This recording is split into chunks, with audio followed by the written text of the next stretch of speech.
Hello students, how are you? Welcome to my channel quicker maths. आज के इस video में हम लेने जा रहे हैं areas related to circle. Area of circle हम क्लास 6 से पढ़ते आ रहे हैं। एरिया ऑफ सर्कल सभी जानते हैं, वो होता है पाई आर स्क्वायर, और सरकमफ्रेंस ऑफ सर्कल आपका आता है 2 पाई आर। यहाँ पर मैंने आपको एक सर्कल का फिगर दिया है। सर्कल का ये हो गया सेंटर ओ, ये रेडियस, और ये आपका 2r means r plus r 2r. So diameter is twice of radius.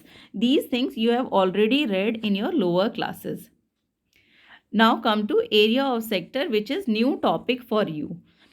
So first thing I want to explain you what a sector is. In a circle, if you join any of the two radius, अगर आप किसी circle में कोई दो radius join कर देंगे तो आपके पास जो रीजन बन के निकल के आएगा उसे हम कहते हैं minor sector. This is your minor sector and the remaining portion is major sector. अब आपका आया सेगमेंट. अगर आपने ये भी लोअर क्लासेस में पढ़ा था कि जो कॉर्ड होती है, जो लाइन आपके सर्कल को 2 पॉइंट्स पर कट करते हुए जाती है, उसे हम कॉर्ड कहते हैं. अगर हमने एक सर्कल में एक कॉर्ड को ज्वाइन कर दिया तो वो कॉर्ड क्या करती है, सर्कल को 2 पार्ट्स में डिवाइड करती है. जो छोटा वाला रीजन होता है वो हमारा आ जाता है माइनर सेगमेंट, और जो बड़ा वाला होता है वो हमारा आ जाता है मेजर सेगमेंट. अब आइए, यहाँ पर मैंने एक सर्कल आपके लिए शो किया है. इस सर्कल में एक सेक्टर बनाया है, minor sector. O A B is your minor sector, और इस ओ ए बी में ये एंगल आपका थीटा है. सर्कल का सेंट्रल एंगल कितना डिग्री का होता है, 360 डिग्री का. और यहाँ पर जो मैंने सेक्टर लिया उसका सेंट्रल एंगल कितना है, थीटा डिग्री. और ये रेडियस कितना है, आर. अब अगर मुझे एरिया ऑफ सेक्टर निकालना है, एरिया ऑफ सेक्टर, इसके लिए हम क्या करेंगे, जब हमारा 360 डिग्री का सेंट्रल एंगल है तब एरिया कितना था, मैंने प्रीवियस स्लाइड में आपको दिखाया था, पाई आर स्क्वायर. 360 डिग्री के लिए कितना है, पाई आर स्क्वायर. तो यूनिटरी मेथड से अगर हम करेंगे तो 1 डिग्री के लिए कितना आ गया, pi are square by 360 degree. अब यहाँ पर हमारा किसके लिए निकालना है, थीटा डिग्री के लिए. तो थीटा के लिए कितना आ गया, pi are square theta upon 360 degree. This is what is called area of sector. तो हमारा ये एक नया फॉर्मूला निकल के आया. जो हमारा फॉर्मूला था, area of sector is pi are square theta upon 360 degree. मैंने आपको याद करने का तरीका भी बता दिया. जब सेंट्रल एंगल 360 डिग्री का था तब एरिया हमारा पाई आर स्क्वायर था. जब सेंट्रल एंगल हमारा थीटा डिग्री का आया तो हमारा area of sector pi are square theta upon 360 degree हो गया. इसी तरह अब चलिए लेंथ ऑफ आर्क.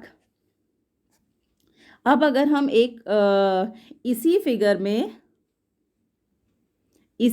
में हम अगर length of arc A B निकालना चाहते हैं, length of arc A B, तो वही चीज़ हम फिर यूज़ करेंगे. जब पूरा सरकमफ्रेंस था, जब थीटा 360 डिग्री का था, मीन्स जब पूरा सेंट्रल एंगल था, तब आप सी चले, मीन्स 360 डिग्री पर कितना था, 2 पाई आर.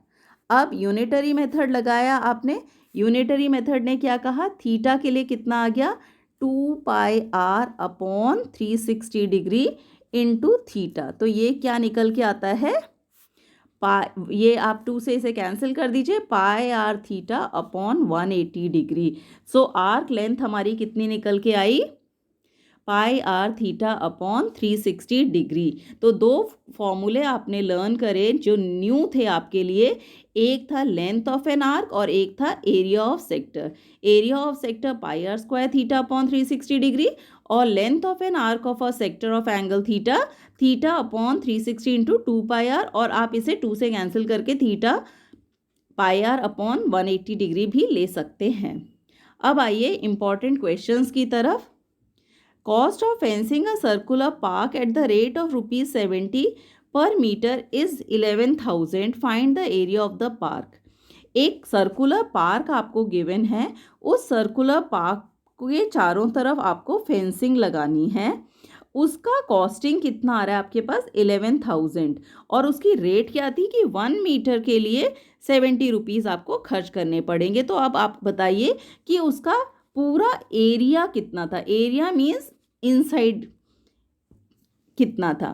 तो अब टोटल कॉस्ट ऑफ फेंसिंग कितना आपने दिया 11,000 और रेट क्या था उसका ₹70 पर मीटर। तो सरकमफ्रेंस मीन्स पूरा सरकमफ्रेंस कितना आ गया total cost of fencing upon rate पर मीटर।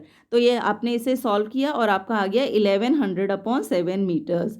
ये आपका आ गया सी 2 पाई आर सरकमफ्रेंस आ गया 1100 अपॉन 7। इससे आपने आर निकाल लिया। जब आपका आर निकल आया तो आपको क्वेश्चन में क्या पूछा गया था area. Area means pi are square और आर आप ऑलरेडी निकाल चुके हैं। तो इससे आपका आंसर आ जाएगा और आंसर की यूनिट्स आपकी जो होंगी वो स्क्वायर मीटर्स में होंगी क्योंकि एरिया है ये। अब आइए एक इम्पॉर्टेंट क्वेश्चन की तरफ। एक ABC एक फिगर आपको गिवन है कि एक सर्कल के अंदर एक स्क्वायर बना हुआ है और हमें इस शेडेड रीजन का एरिया निकालना है। अब इसमें दिया क्या गया है एक स्क्वायर की साइड 6 सेंटीमीटर दी हुई है। आपको सिर्फ एक ही चीज़ दी है कि इसकी जो स्क्वायर की साइड है वो 6 सेंटीमीटर है। मीन्स AB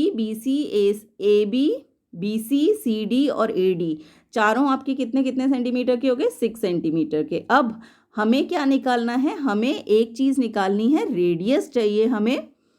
अब रेडियस के लिए हम क्या करना चाहते हैं हम अगर AC पूरा निकाल लें AC निकालने के लिए हमें क्या करना पड़ेगा AB square plus BC square का अंडर रूट किया तो हमारे पास AC आ गया। अब आप कहोगे कि ये राइट एंगल है कि नहीं। स्क्वायर के ईच एंगल 90 डिग्री होते हैं तो एंगल B आपका 90 डिग्री हो गया और आपने इसमें पाइथागोरस थ्योरम लगा के ये 6 और ये 6 करके आपने AC की वैल्यू निकाल ली। AC की वैल्यू आई 6√2। AC जो है वो आपका डायगोनल भी है इस स्क्वायर का और सर्कल का डायमीटर भी है। तो सर्कल का डायमीटर आपके पास आ गया तो हम रेडियस निकाल लेंगे उसका हाफ कर दिया। अब एरिया ऑफ शेडेड रीजन निकालना है मीन्स एरिया ऑफ सर्कल में से एरिया ऑफ स्क्वायर हम माइनस कर दें। एरिया ऑफ सर्कल कितना था हमारा pi are square. Area of circle pi are square r हम ऑलरेडी जानते थे और एरिया ऑफ स्क्वायर साइड हमें ऑलरेडी पता थी। दोनों को सब्ट्रैक्ट कर दिया और आपका आंसर आ गया। अब आइए एक important question. If the difference between the circumference and radius of a circle is 37 centimetre means एक C दिया हुआ है और एक R दिया हुआ है। If the difference between C and R of a circle is 37 centimetre then using pi find the C of the circle circumference of the circle. तो सर्कमफ्रेंस 2 पाई R पहले स्लाइड में दिखा दिया था। R इज R तो pi 2 pi R minus R में से R common ले लिया 2 और पाई की वैल्यू डाल दी। अब R की वैल्यू यहाँ से सॉल्व कर ली। R की वैल्यू जैसे ही सॉल्व करी फिर आपसे क्या पूछा था सर्कमफ्रेंस। सर्कमफ्रेंस में 2 पाई R में R की वैल्यू डाल दीजिए आपका आंसर आ जाएगा। अब आइए बहुत इंपॉर्टेंट क्वेश्चन की तरफ। एक इक्विलेटरल ट्राइंगल है। The area of the equilateral triangle is 196√3 metre square. Area of equilateral triangle आपको गिवन है। 3 circles are drawn at the vertices of the triangle with radius equal to half of the side of the triangle. जो triangle है equilateral triangle उसकी हर side equal होगी। उस हर side के हाफ को रेडियस मान के 3 सर्कल्स ड्रॉ किए गए हैं। Find the area of the triangle not included in the sector. जो सेक्टर्स में आपके नहीं आए हैं जो शेडेड रीजन है इसका एरिया आपको निकालना है। Let each side of the equilateral triangle be a. अब area of equilateral triangle everybody knows it is √3/4 a square. अब आपने यहाँ पर वैल्यू डाल दी 196√3। इससे आपकी ए की वैल्यू आ गई। ए का आधा आपका एरिया रेडियस ऑफ सर्कल है तो ए जो आया था उसका आधा कर दिया तो आपके पास a/2 आ गया 14। अब आपको एरिया ऑफ सेक्टर निकालना है। वही formula pi are square theta upon 360 degree. आपने वैल्यू डाल दी आपके पास एरिया ऑफ 1 सेक्टर आ गया और 3 सेक्टर्स का करना था। 3 सेक्टर्स का एरिया निकाल लिया। अब area of triangle not included in the sector था तो आपको एरिया ऑफ ट्रायंगल में से एरिया ऑफ 3 सेक्टर्स माइनस कर देंगे, आपका शेडेड रीजन का एरिया आ जाएगा। अब आइए एक और important question. An arc of a circle is of length 5 pi. Length of an arc is given to you and the sector it bounds has an area 20 pi. Area of sector भी दिया हुआ है और length of arc भी दी हुई है और पूछा गया आर। तो लेंथ ऑफ आर्क का फॉर्मूला डाल दिया, theta upon 360 into 2 pi r is equal to 5 pi. तो इससे theta upon 180 into r is 5, pi से पाई कैंसिल कर दिया। अब एरिया ऑफ सेक्टर के फॉर्मूले में भी डाल दिया 20 पाई, उससे भी पाई कैंसिल कर दिया। अब थीटा अपॉन 180 इंटू आर जो फर्स्ट इक्वेशन आई थी उससे वैल्यू यहाँ सब्सटीट्यूट कर दी और आपकी आर की वैल्यू निकल के आ गई। इस तरह के क्वेश्चंस काफ़ी इंपॉर्टेंट है। अब आइए जो बहुत इंपॉर्टेंट क्वेश्चन है, इस तरह का फिगर आपको दिया रहेगा और शेडेड रीजन का एरिया आपको निकालना है। तो क्वेश्चन को ध्यान से पढ़िए। ABCD is a square of side 14 centimetre, means side of square दिया हुआ है 14 सेंटीमीटर। अब सेमी सर्कल्स ड्रॉ किए गए हैं साइड को डायमीटर मान के। Find the area of the shaded region. अब इस फिगर में देखिए आपने क्या किया, आपको R1, R2, R3 और R4 रीजन का एरिया निकालना है। तो पहले हम R1 प्लस R2 का एरिया निकालेंगे। R1 प्लस R2 का एरिया कैसे निकालेंगे? एरिया ऑफ द स्क्वायर में से अगर मैं ये सेमी सर्कल और ये सेमी सर्कल माइनस कर देती हूँ तो आपके पास R1 प्लस R2 आ जाता है। ध्यान से फिगर को देखिए, पूरे स्क्वायर में से ये 2 सेमी सर्कल माइनस कर देती हूँ तो हमारे पास R1 प्लस R2 आ जाता है। अब एरिया ऑफ स्क्वायर मुझे पता है, साइड हमें ऑलरेडी गिवन थी तो मैंने यहाँ रख दिया, और एरिया ऑफ 2 सेमी सर्कल्स वो भी आपने लिख दिया, दोनों को माइनस कर दिया, आपका आंसर आ गया। सिमिलरली R3 और R4 का सम भी उतना ही आएगा, दोनों को ऐड कर दिया और आपका आंसर आ गया।